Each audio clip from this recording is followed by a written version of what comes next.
Don't jump.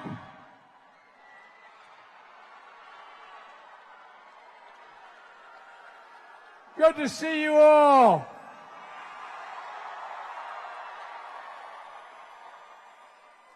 This crowd's so loud, I think they can hear us in Latrobe. They're going to hear us. They're going to hear us on Tuesday. Folks, I'm Jill Biden's husband, a Philly girl. She's ready for Game 6, like all of you. It's good to be home. It's good to be with family. That includes someone we all love, Barack Obama, a great president, historic president, and I'm proud to say a dear friend. Well, folks, 3 days until one of the most important elections, one of the most important elections in our lifetime. It's going to shape, the outcome's going to shape our country for decades to come. And the power to shape that outcome is in your hands. 2 years ago, you used that power to make Donald Trump not only a former president, but you made him a defeated president.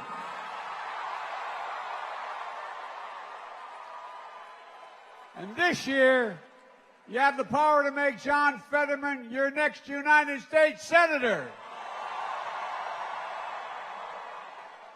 And Josh Shapiro, your next governor. Look, folks, I want to be very clear, and I mean this sincerely, about what's on the ballot this year. Your right to choose is on the ballot. Your right to vote is on the ballot. Social Security and Medicare is on the ballot. There's something else on the ballot. Character. Character's on the ballot. When I think of character, I think of John Fetterman. You know, in its endorsement of him, the Philadelphia Inquirer today said, John knows what his values are. Well, in my view, I've been saying for a long time, I'm a Pennsylvania boy, born and raised in Scranton, but for the longest time, Delaware, like many other small places, did not have a television station. So Philadelphia TV had to cover me the same as they covered all the Pennsylvania senators. I was known as Pennsylvania's third senator. My point is, I know Pennsylvania well. And John Fetterman is Pennsylvania. He is Pennsylvania. And Oz and Pennsylvania? Look, I lived in Pennsylvania longer than Oz has lived in Pennsylvania. And I moved away when I was 10 years old. Look, like a lot of us, John's gotten knocked down, but he gets back up. He's gotten up quickly. John has character, integrity, and he's going to be a hell of a good senator, United States Senator for Pennsylvania. And the other thing is, don't worry, we're going to talk about Iran. Courage. Courage is also on the ballot. When I think of courage, I think of Josh Shapiro. This guy will take on anyone and back down to no one. And we saw that in 2020. He stood up for the Constitution. He stood up for the rule of law. He stood up for the people of this state. And he's going to be one hell of a fantastic governor. He really is. But it's not just John and Josh. We've got a great Democratic lineup on the ballot here in this state. You heard from a lot of them today. You heard from a lot of them. We have one of the best delegation in Congress. I keep making myself a Pennsylvanian again. But really, Democrats up and down the ballot, we need to elect them all. We need it badly. Pennsylvania, this isn't a referendum this year. It's a choice between two vastly different visions of America, vastly different. Maybe it's in our blood, but John and I believe that it's all about fighting for working and middle-class people. The way I've said from the beginning of my objective when I ran for president was to build an economy from the bottom up and the middle out. It's a fundamental shift compared to the Oz and the MAGA Republican trickle-down economics. Oh, really? This ain't your father's Republican Party. This is a different breed of cat. I really mean it. Look, they're all about the wealthier getting wealthy and the wealthier staying wealthy. The middle class gets stiffed. The poor get poorer under their policy. You saw what happened last time under my predecessor. The economy was in ruins.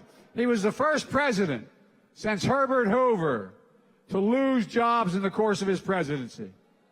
The unemployment rate was 6.4%. He lost manufacturing jobs and hundreds of small businesses here in the state and 100,000 nationwide.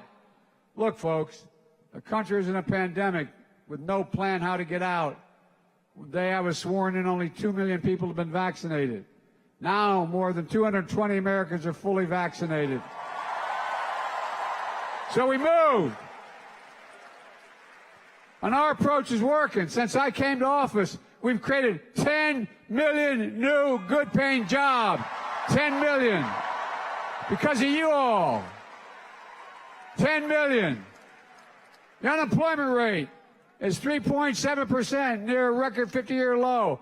John and I understand we need to make things in America the first time in a long time, and we are. That means instead of shipping jobs overseas, we're shipping product overseas.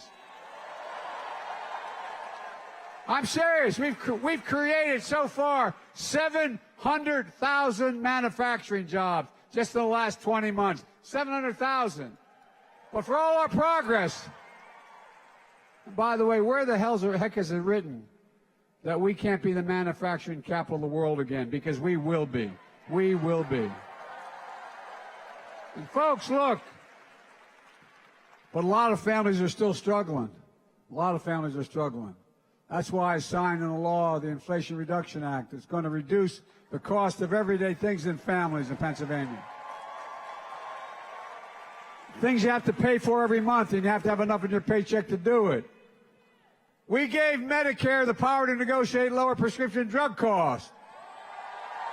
The same power the Veterans Administration has to cut drug prices in half.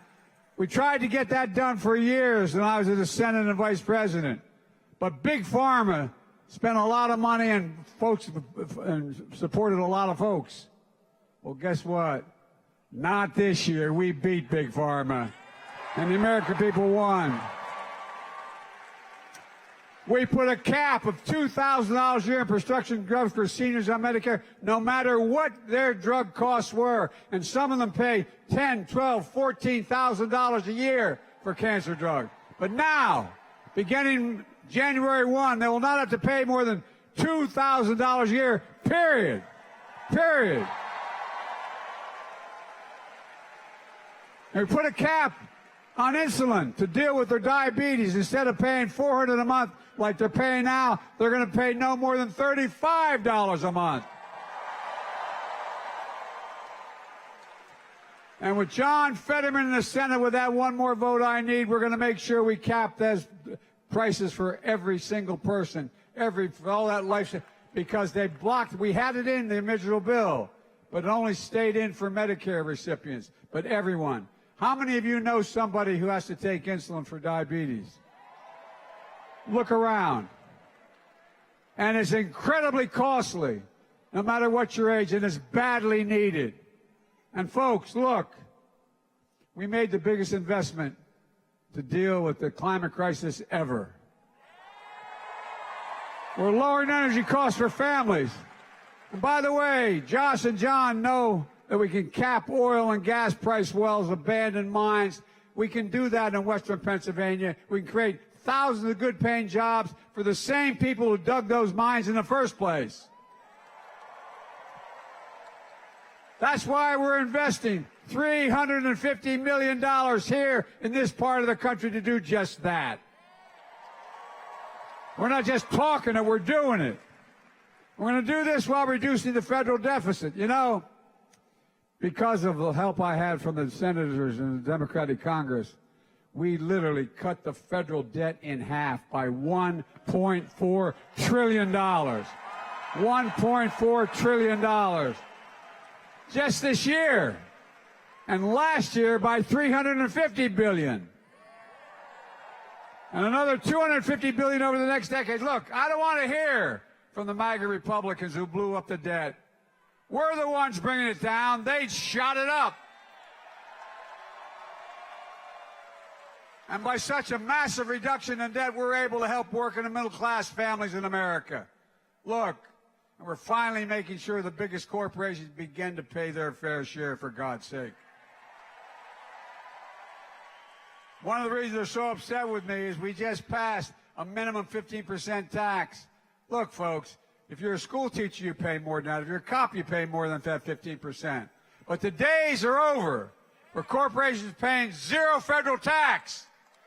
By the way, in 2020, 55 of the largest corporations in America made $40 billion, and they paid not one single penny in federal tax, not one. Because we reduced the deficit so much, we're in a position to help millions of working and middle-class folks caught in the crossfire of the pandemic and what happened with the Russians moving into Ukraine. Because I acted, we provided $10,000 in student debt relief. And another $10,000 if you got a Pell Grant. No one under 20, you have to be making less than $125 a year, and 90% of that money goes to people earning less than $75,000 a year. And look, it's an incredible burden to carry. So now they're going to be able to buy a home, start a business, just get a little bit of breathing room. And what are MAGA Republicans like Oz and Mastrano's talking about? They're trying to stop me. Their hypocrisy is unbelievable. The same MAGA Republicans who took hundreds of thousands of dollars and even millions of dollars in the pandemic relief loans had their loans forgiven, are trying now to block student loans. Marjorie Taylor Greene.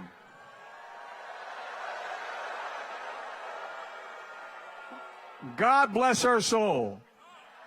She and her husband had $183,000 in PPP loans forgiven. Congressman Vern Buchanan of Florida, he got over $2 million forgiven. Who the hell do they think they are complaining about helping out students? Who do they think? I really mean it.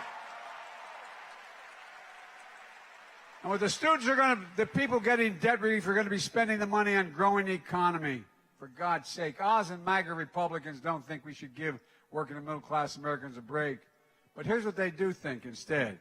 They want to make permanent the $2 trillion tax cut that they passed when Trump was president.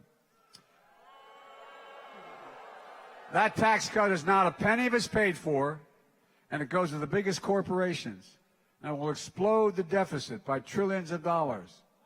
They think the biggest oil companies, that just the 6th largest oil companies, in the middle of this crisis we're in, you know how much money they made in the third and fourth quarter? I mean, the second and third quarter? $100 billion. $100 billion. No. It's outrageous. Look, they should have used that money, what they were supposed to do, to lower gas prices at the pump for the American people. If they did, the price of the pump nationally would be 50 cents lower than it is today per gallon. It gets worse. Do you know what their number one priority is if they win? They made it. Look, they're saying it out loud. They want to get rid of everything we just did. The power we just gave Medicare to negotiate drug prices, gone. The $2,000 cap on prescription drugs, gone. The $35 cap on insulin, gone. The tax credit for lower energy costs, gone. 50% corporate rates, gone. And the $800 savings in health care premiums we just got for families in the Affordable Care Act, gone. In fact, They want to do away with the Affordable Care Act. And that means millions of people with pre-existing conditions lose their insurance completely. No matter how hard they try to get rid of Obamacare, I'm never going to let it happen.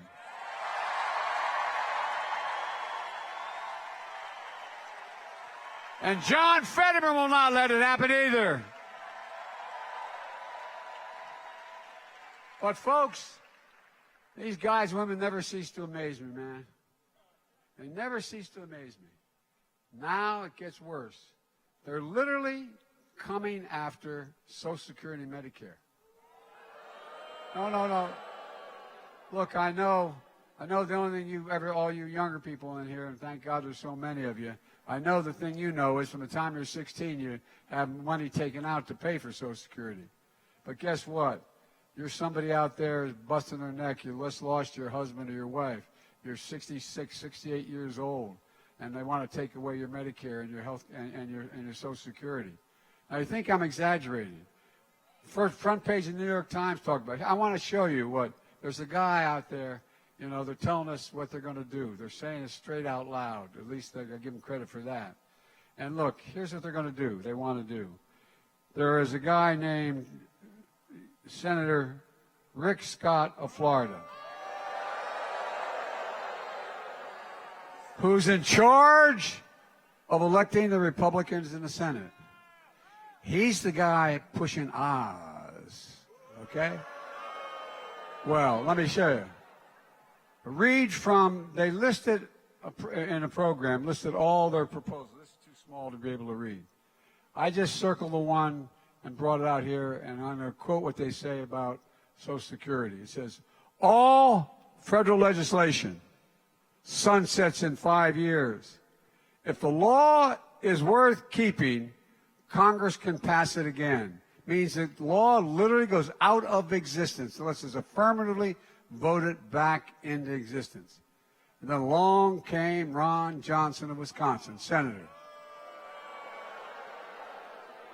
By the way, he thinks 5 years is too long. Not a joke. This almost is so surreal sounding. He thinks Social Security and Medicare should be in the chopping block every single year. If Congress doesn't vote to keep it for the first time, it goes away. Not a joke. It goes away. It's not just Social Security and Medicare. He also wants to put veterans' benefits on the line.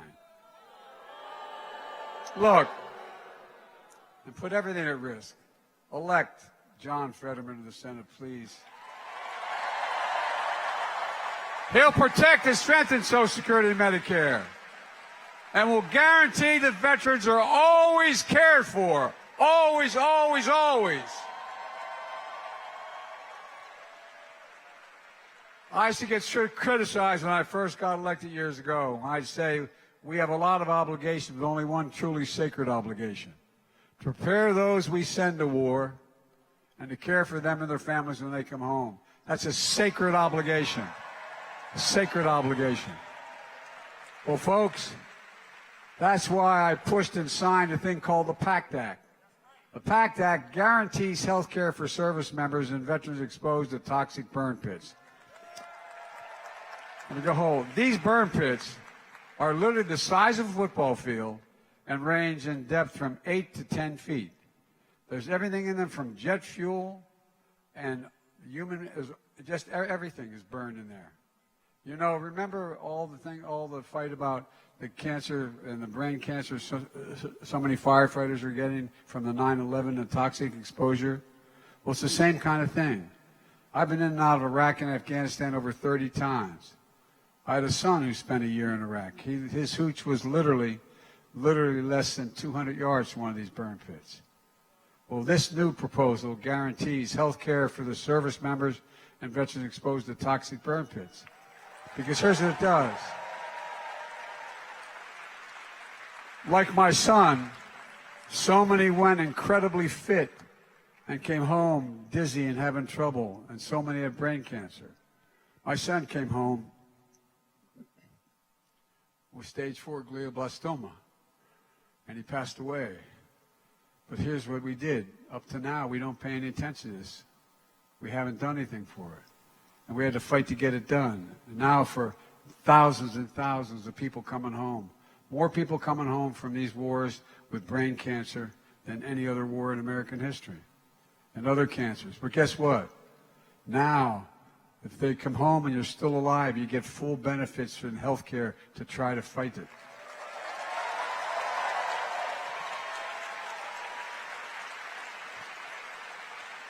And the families and the children get monthly stipends for their families and tuition help for the children.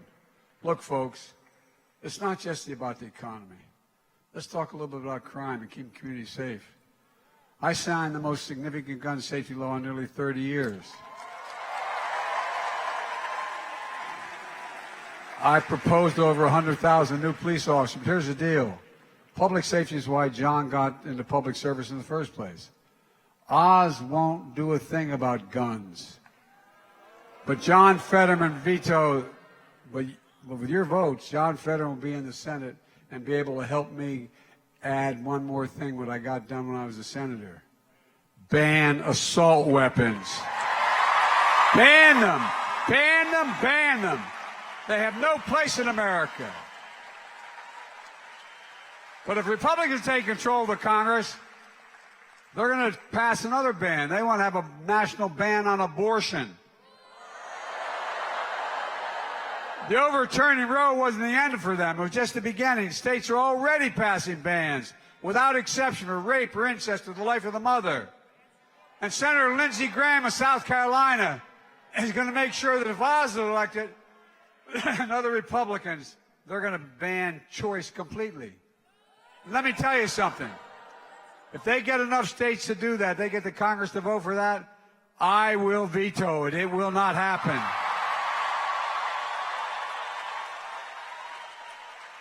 But if we elect John Fetterman to the Senate and keep control of the House, we can restore the right to choose in this country by codifying Roe v. Wade and make it the law of the land. And with Josh Shapiro as governor, there'll be no ban in Pennsylvania. Look, folks, I spoke a few days ago in Washington, just as I spoke a few weeks ago here in Philadelphia about democracy being at risk. Democracy is literally on the ballot. This is a defining moment for the nation. And we all must speak with one voice regardless of our party. There's no place in America for political violence. No place for what we saw happen to Paul Pelosi, a friend of mine, and Nancy's husband. No place for voter intimidation. You see these guys stand there with rifles outside of polling places? Come on. Where the hell do you think you are? No, well, I shouldn't get going. But there's no place for this. There's no place for this, period. We have to reaffirm the values that have long defined us. In America, the vote is sacred. The vote is to be protected and counted. And folks, let me close with this. Here in Philadelphia, a place that defines the soul of America, today, I've been saying this for now years, today we face an inflection point. One of those moments that comes along every several generations. One of those moments that you're going to look back on it years from now and know whether or not we met the moment based on the state of affairs 10, 15 years from now.